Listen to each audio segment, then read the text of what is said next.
This piece of cardboard, you say, why has that got a piece of cardboard on there?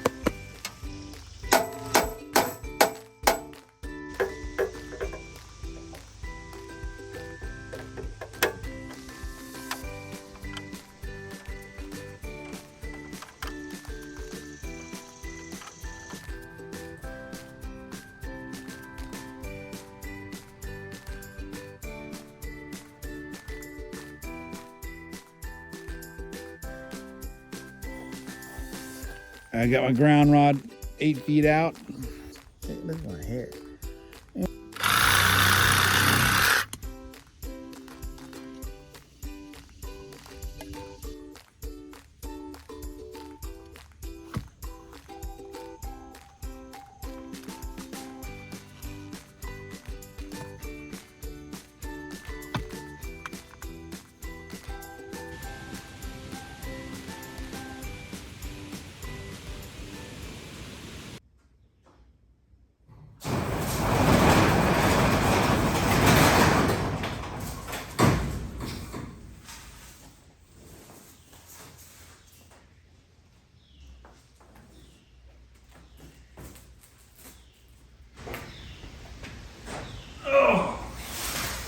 What a mess.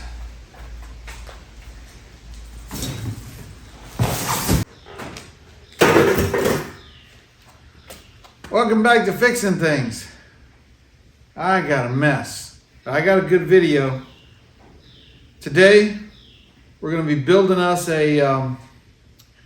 it's called an SE, service entrance, for Roger's mobile home, Roger and Nancy's mobile home next door to me. And we're going to be setting the meter base, hooking up a little panel, and running the conduit to the trailer on this episode of Fixing Things. But not only that, I'm going to tell you how to go through so let's say you want to put a power in your shed or power in for your RV. Maybe we'll talk about going through the procedure on how to do that on this episode of Fixing Things. Man, I got a mess. Still got my bike to do.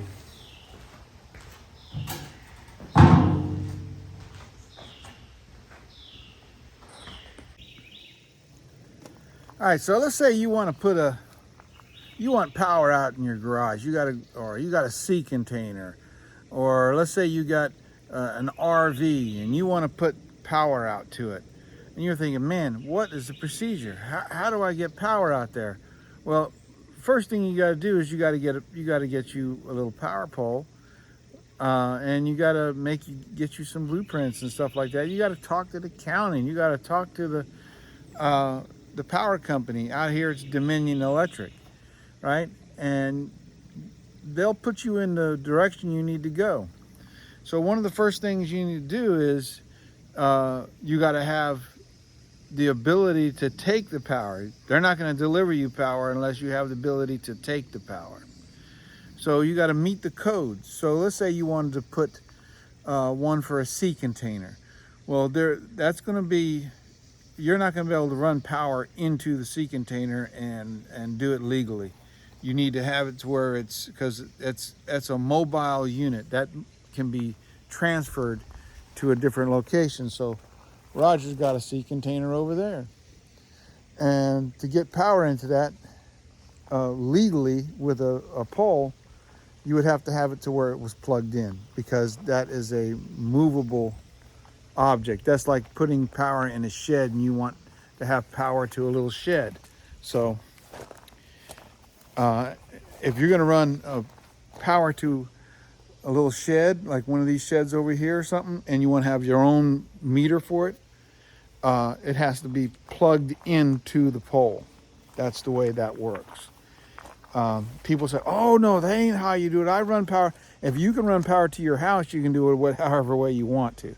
Okay? But if you're going to get a meter pole, they're not going to hook up to the meter pole unless it's got a safe thing. So it's just like the same ways you do for an RV on little sheds and stuff like that. So once you get it to that point, they're going to want they're going to want to say you're going to have to put on your pole, they're going to want you to put a receptacle, one for the RV and one for the like a 120 testing plug or service plug on your pole. And so once you get all that squared away and you get with the county, because everything's going to have to be approved, and they'll give you a permit through the county. They're going to tell you each county's different. They got some different things. And so the next thing is after you get your permit to build, right? And for something like that, small thing, even a trailer for a mobile home, which is what we're going to be doing. It's a mobile device. It's not like a house. You can't mount the meter to the building. They're not going to want, you're going to have a separate pole, right? So for a, once you get it all squared away with the county and you get your permit, then you go talk to your power company. And your power company will send out a representative. And the representative will tell you whether you're going to have wires coming from the pole swinging over to another pole and then swinging into your house, or they will have say, oh, maybe we'll do it underground. So like my house has a pole right here in the yard, and it swings over to the house, right? Got 200 amp service. For Roger's trailer, they want to come underground. They're coming from the same pole over there, but they're going to be going underground from the transformer, and they're going to be setting it up. So there's two different. So the power company says once you get your meter base and your little sub panel, well, it's not a sub panel, it's your primary panel. Once you get your primary panel inspected, they'll come back out now and hook it up, because now you have a work order number. And once you get it hooked up, they'll give you a piece of paper that you fill out, and then you send that back in and you get put on a waiting list. Now, depending on the weather and stuff like that, it can be pretty fast. And but at the moment they say, okay, this is how it's going to be done, you get your work order number, you go to the power company yourself and you pick up what's called a meter base. They just hand it to you. There's no paperwork involved, no nothing. And you get a meter base. Here's one right here.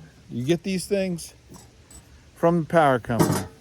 You go buy you a meter base from a local supply store, and they got them, right? And now you want the power company to hook up to it. They ain't gonna hook up to it. It don't work that way. You got to get one from them, and you got to have a work order made. That's the way it works. Now, if you wanted to replace your meter base, say it was bad, they'll give you one at the power company for free. You ain't got to go buy it at the thing. You just walk in there and say, hey, I need a meter base, and they just hand them to you. That's how it works at the power company. They got pallets and pallets and pallets. That's what they do for. They know that every meter base they give out is going to be income for them coming in. That's what it means. People are going to be spending $300 a month probably just in the power. That's how much that meter base makes them. They ain't worried about those meter bases. That's small change to them. So once you get the meter base, then you got to build you a pole for what we're going to be doing today. We're going to be doing an underground service for a trailer. That's what we're going to be doing. So from this point on, now you know how it works through the county, then through the power company. You get your meter base, then you build your pole, hook it to the trailer, get all your wires set, then you get that inspected, then they come out. After all that's done, they'll come out and hook it up. Let's build us a pole.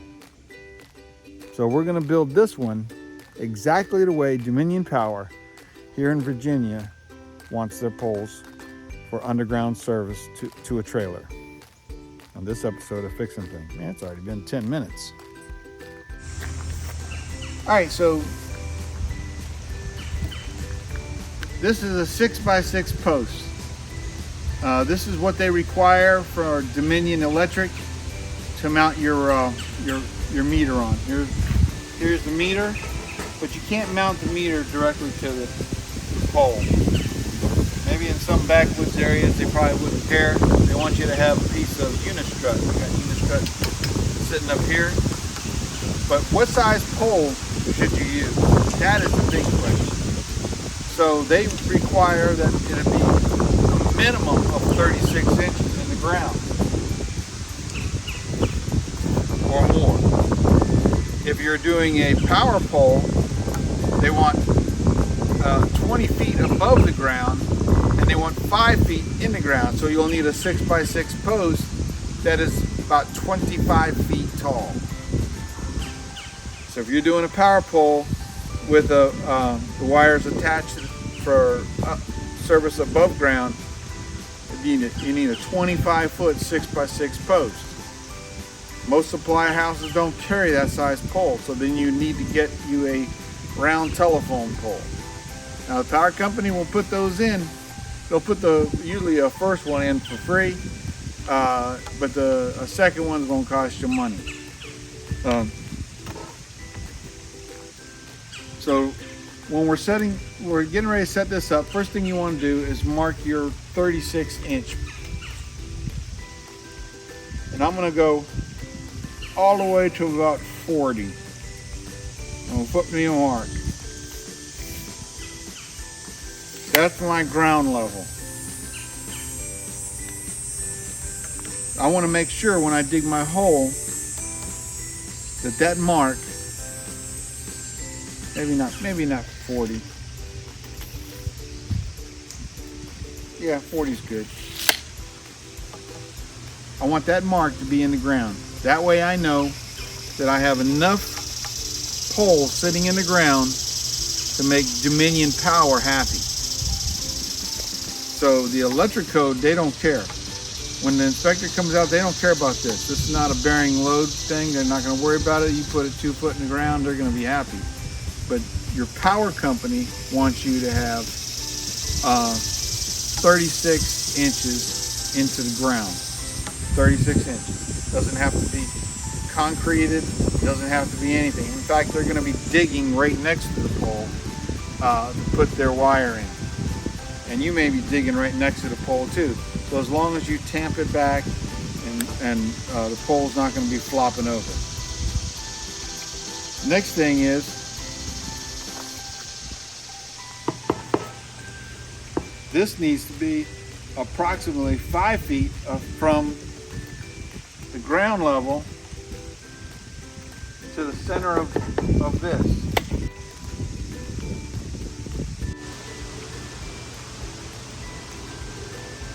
I'm going to go 55 inches, which gives me 5 foot 5 inches. So we're going to go 5 inches higher than what the recommendation height is. So on the back of your meter base, there's 3 dimples here and 2 dimples here. You got to have, according to code, now they don't tell you this they tell you got to use a unistrut. It tells you right on there you got to use a unistrut. But the code, you got to have 4 points of mounting. So it's 1, 2, 3, 4. We're going to cut 2 pieces of Kendorf the same width as this box.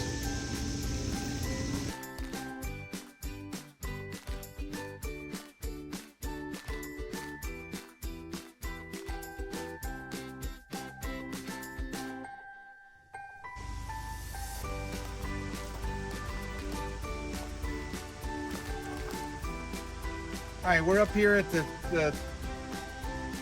top of the pole now. This is where the meter base is going to be, and this is the line that we drew on there when we had the box set up there at the right height. And what I do is I put the piece of unistrut, center it on here with the same distance from here to here to here to here, and you can play with it on your box. So the power company wants to come up on this side of it, and you have to go out on this side of it. So you can take your unistrut and move it slightly over so that you get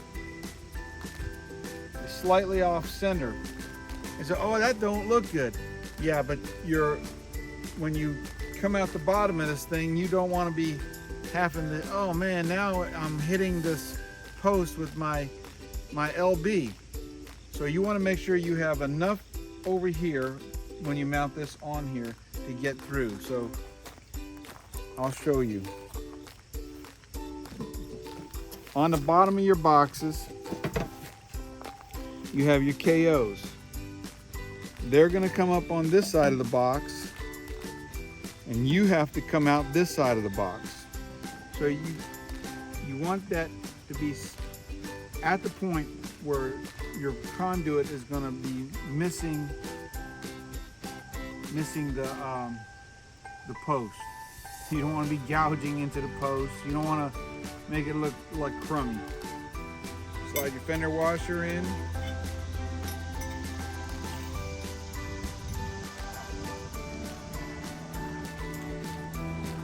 And the hole is simply so it doesn't split the wood.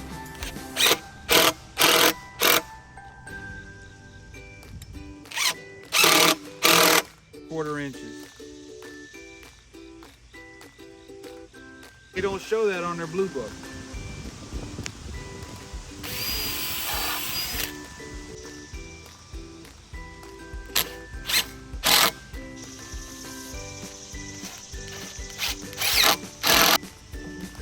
All right, so now that we got our Kendorf on there, we're gonna pull the cover off. This piece of cardboard, you say, why has that got a piece of cardboard on there? So when these things are changing surfaces, they put a piece of cardboard or a plastic plug in there because your top two lugs here are always hot, always hot.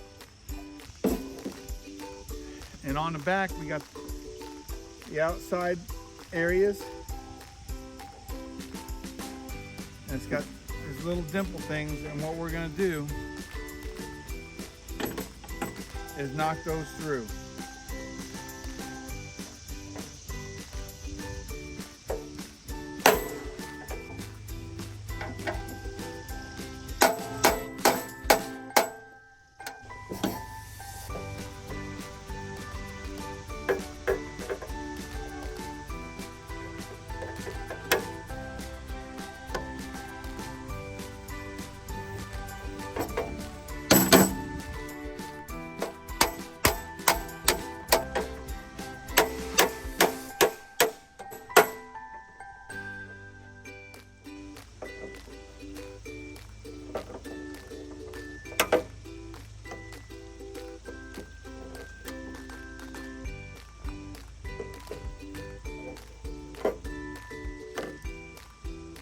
So now these holes is what's going to mount it to this the Kendorf / Unistrut. So these are the special fasteners that hook to the Unistrut. And they're called spring nuts, strut nuts. They're called several different things when you go to an electrical supply house.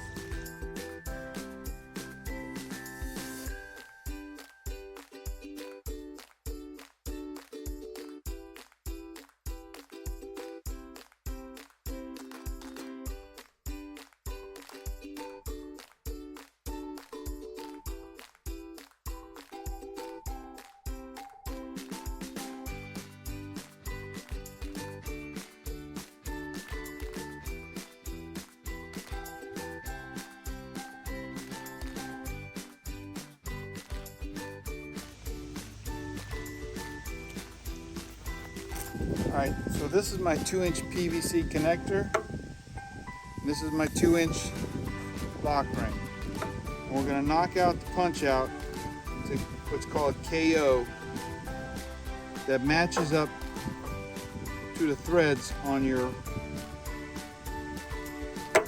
thingamajiggy.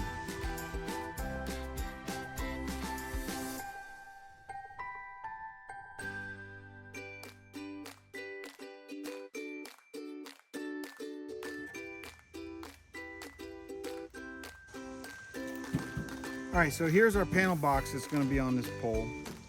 And some of you are probably saying, well, why do we need a panel box? Well, you need a panel box because you only have a certain amount of distance from your meter to your main panel. So not only that, when you're on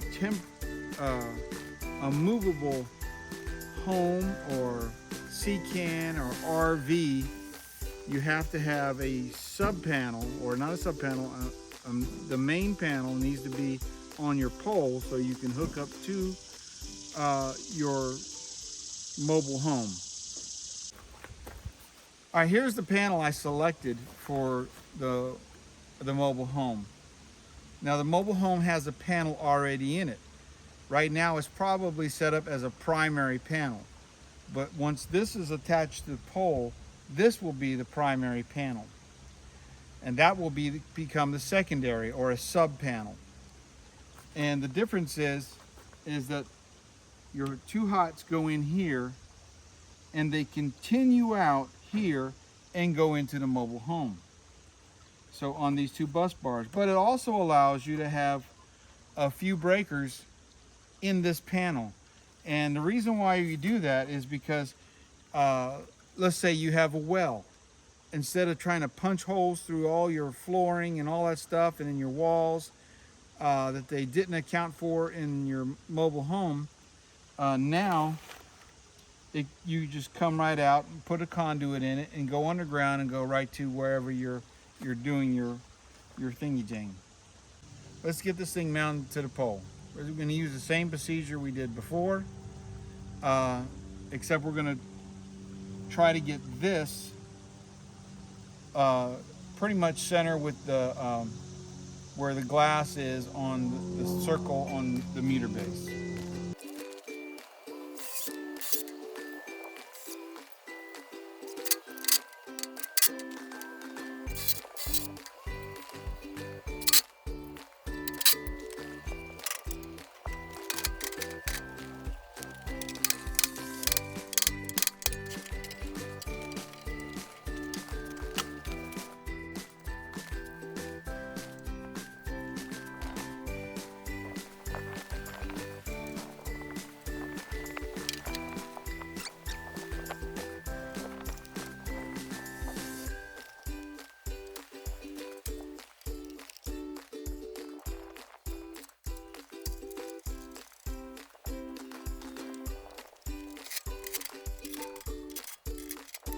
Connector, but I don't have a knockout over here, so what we're going to do is we're going to space it to where we're going to get just the outside edge of all these. We're going to drill right there in the center-ish and get that drilled out.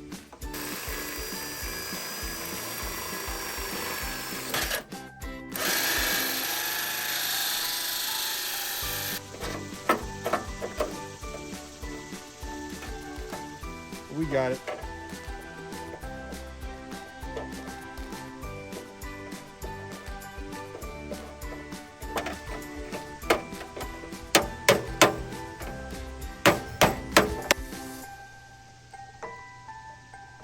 So this one feeds the panel,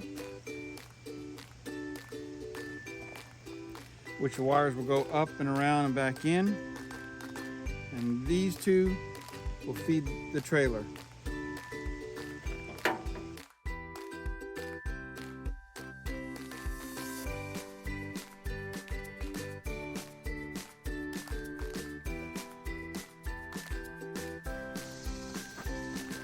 All right, now we're going to cut a piece of this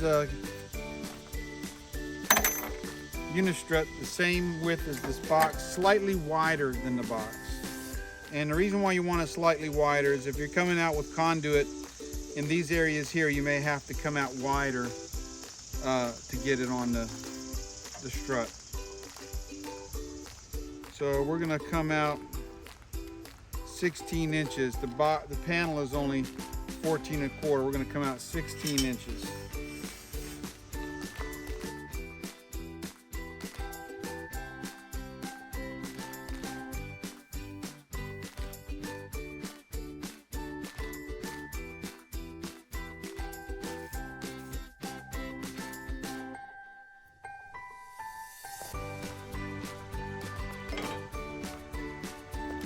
All right, so now we're ready to connect this to that box. And we'll flip it over, but first I gotta get the trash out of here so it don't fall out on my driveway and make flat tires. All right, these are called LBs, and they're designed, careful I'll lose my screws, that you can feed the wire up through it and push it through without binding the wire. Even though this is tighter than the radius you need for a box, is designed for allowing the wires to slip through without damaging the wires.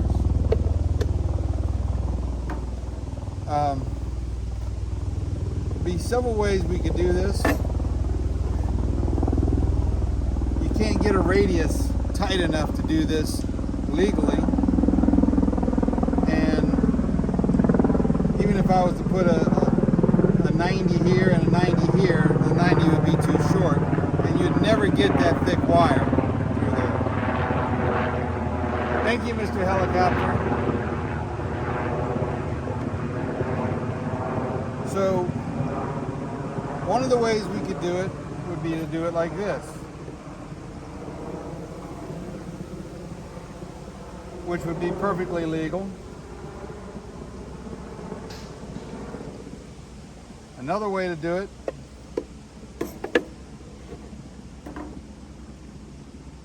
would be like this.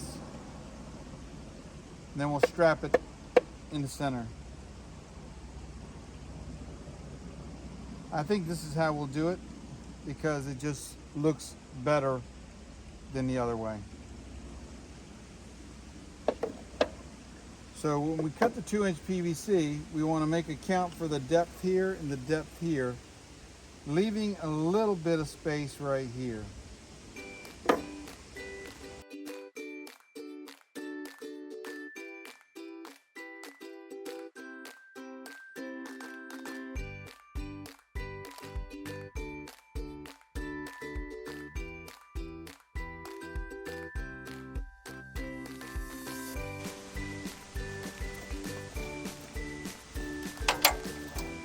All right, so since this is the primary panel, this is the bonding screw for the neutral bar, because the neutral bar in the primary panel is always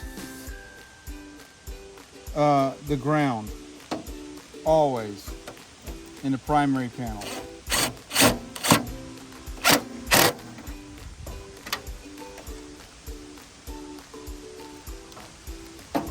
Now, this neutral bar is already bonded all the way through, so it is connected to the ground. So you no longer need this ground bar anymore. If the other panel inside the trailer doesn't have this ground bar, you can reuse this ground bar in conjunction with that one in there, because now, if the ground wires are on the neutral bar in the trailer, they must be removed and hooked separately onto, because that panel now is the secondary panel. If it was already set up, most trailers are already set up for secondary, then I ain't gotta do nothing. So since this panel is not gonna be top fed, it comes with this cover plate.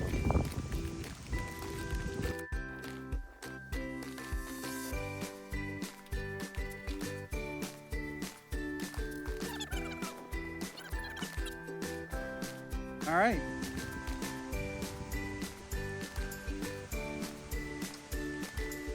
I think we got this panel.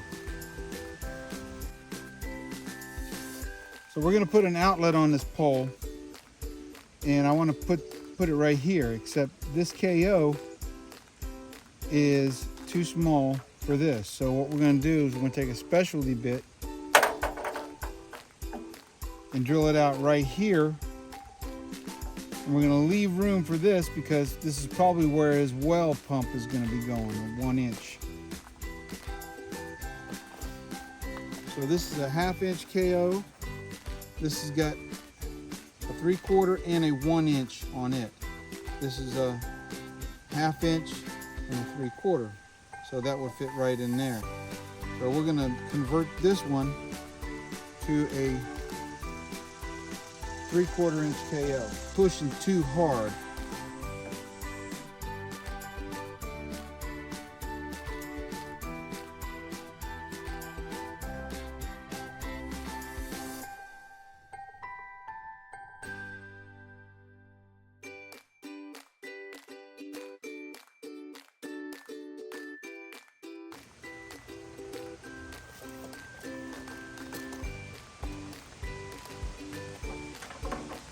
So I got a PVC waterproof box. You can use a metal one, but I'm using PVC.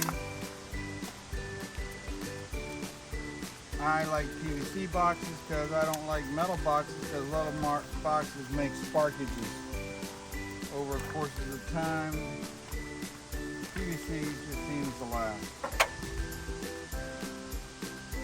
So we're going to be mounting this thing right around here somewhere. Go ahead and put on our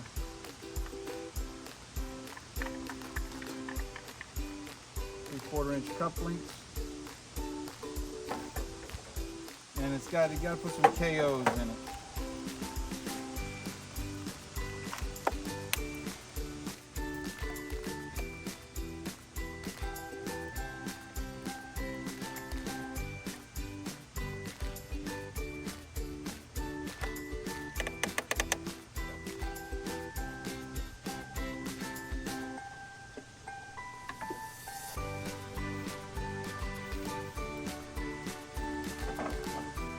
Bend it up and over. We're going to get this thing like spaghetti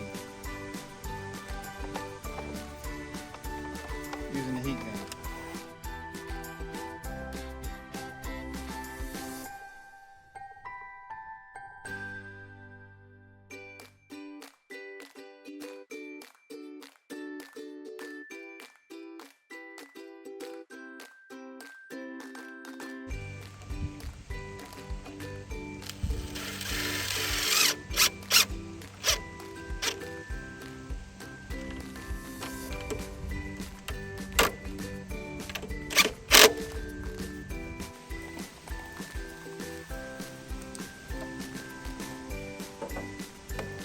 Let's go ahead and shove some wires down into the box on the panel.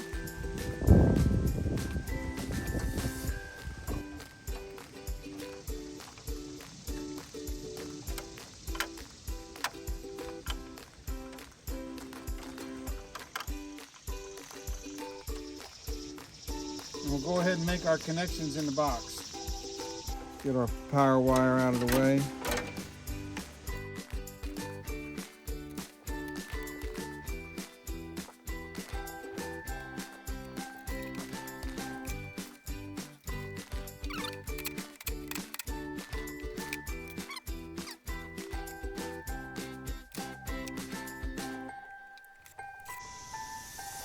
Nice and neat.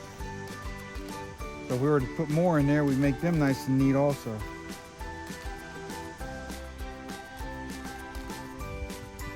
It's got a rubber band on it for some reason.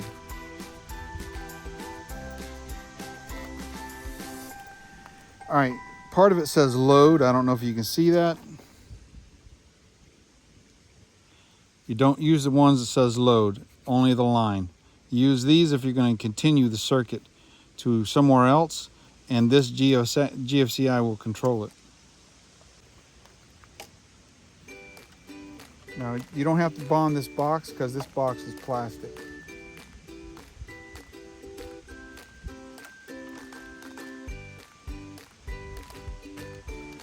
So on your receptacles, you have a dark screw and you have a light screw. Your light screws are always your neutral. Your dark screw is always your hot. And then you have your ground.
go.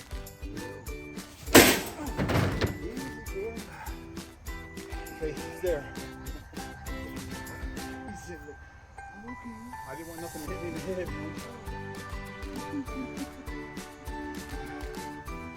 You're so crazy. You're gonna let go.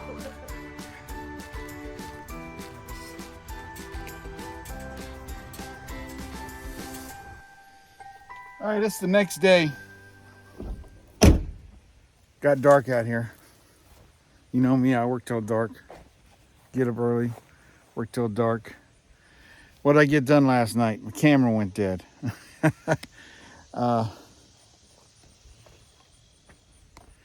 Got my ground rod in here.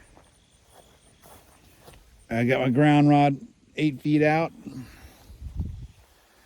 Getting ready to put the conduit from the pole. Well, we also got the pole tamped. And the pole is in. You've seen me, I actually fell up against my truck, but couldn't see it. Roger was in the way. But I'll see if I can't do some editing and make that thing so we can see it. We'll see what we can do. But I'm gonna crawl up underneath the trailer now. And I got my lay it down device there. And we're gonna try to get this thing as tight to the ceiling as possible to make sure we have room for his plumbing, because his plumbing drop and fall to his septic tank is going to be crucial, and they're already worrying they ain't gonna have enough height. So I want to keep mine right up against the rafters, because there's going to be a gradual fall. So that's what we're going to do. So let me crawl up underneath there and get this done, right? Oh, what do I need? I need my Sawzall. The sun's bright. Beam clamp, already got that. My LB. And my glue. I already got a pipe laid up underneath here. And a beam clamp already on it.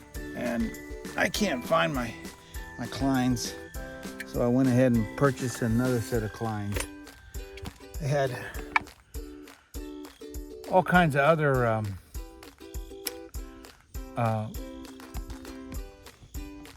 pliers there for sale. And I said to myself, man, I'm not buying the cheaper ones. And then I looked, they're just the same price as the Kleins. Hey, look at my hair. Ain't no way. Man, electricians gotta have, if you ain't got Kleins, you ain't an electrician. All you guys out there trying to do the work of an electrician using rinky-dink pliers. There's difference between Kleins and the rest of them. Once you get a real Kleins and you bite through a big wire, you say, dude. Or you grab a 3/8 bolt that you can't turn off and you grab it with that Kleins, dude. That's what I'm talking about. All right.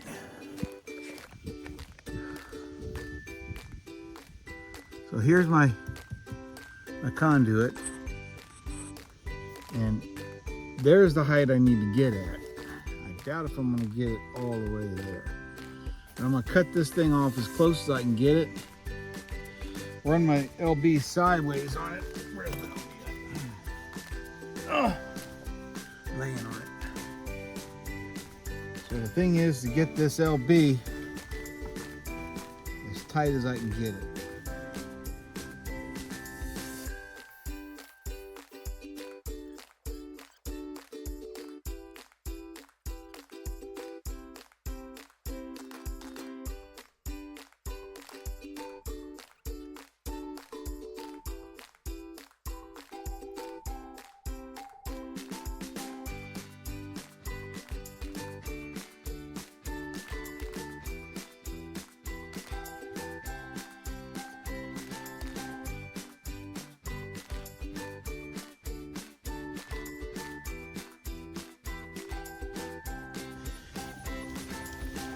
What a drag it is getting away. Yeah, that should be out of the way of his plumbing, because I'm sure he's going to be cutting his plumbing off about right here. He'll be underneath this.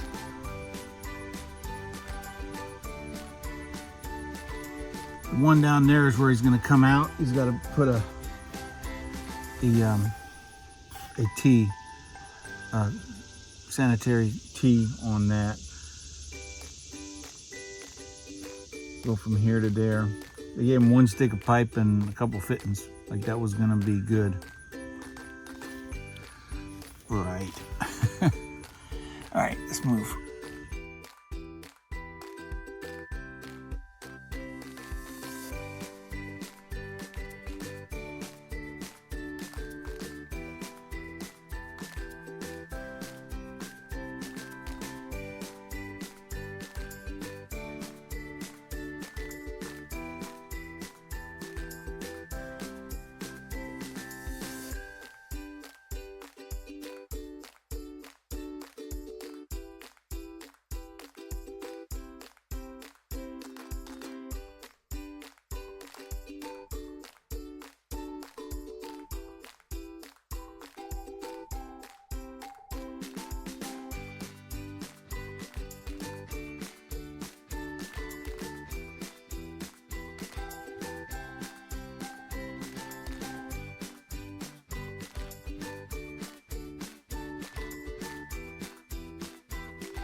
All right, we got the bonded, got our ground rods finished.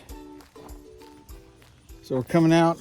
I had to redo it because I ran short, so I did have it coming out and going down and over and down and over and down, up and back down and around, and I was a foot short. So I had to give it a little bit of slack. I took off the piece of unistrut right here and I just strapped it with a Marilac strap, 2-inch Marilac strap right to the post, and pinch the ground in between there. But we got grounding done.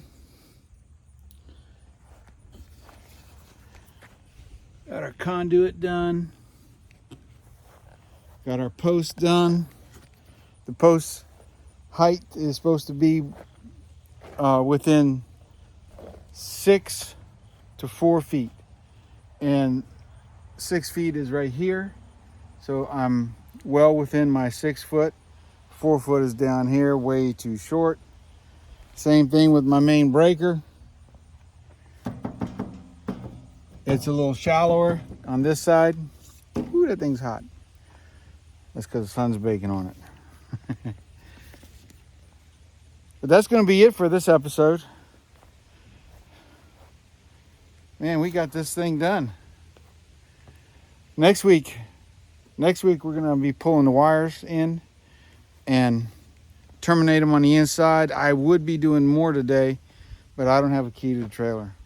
So I was going to check the neutrals and the grounds and make sure they're set up for a secondary panel box. Whew. I had to get out of the sun, go get me some water. Hey, God bless each and every one of you. I did this myself. You seen Roger help me stand the post up and tamp the soil and drive the 2 ground rods, which my batteries ran dead in my camera when I did that. But it looks good. It looks real good. I'm gonna button it up, and next week we'll get the wires pulled, and we'll call in for an inspection, and we'll tell Dominion Power to come on out and hook this bad boy up. I can do all things. Hey, even running the service. I can do all things through Christ who strengthens me. Look at that. That looks good. I know some of y'all are going to say, oh no, Pastor Bill, you can't run that gray pipe out like that. Listen, I'm a commercial electrician. I'm a master commercial electrician. You can't tell me I can't run that pipe. I'll tell you what the code says, okay? The code says I got to bond it between 2 foot. Then I can go 10 feet. I'm only 5.5 feet to the next hanger. Then I'm another 4 feet to the next hanger. And then another 6 feet to the next hanger. I got 3 hangers, all within my the codes and compliances of the NEC. Just because that's a gray pipe, it can be. You can bury it there. You don't need to be.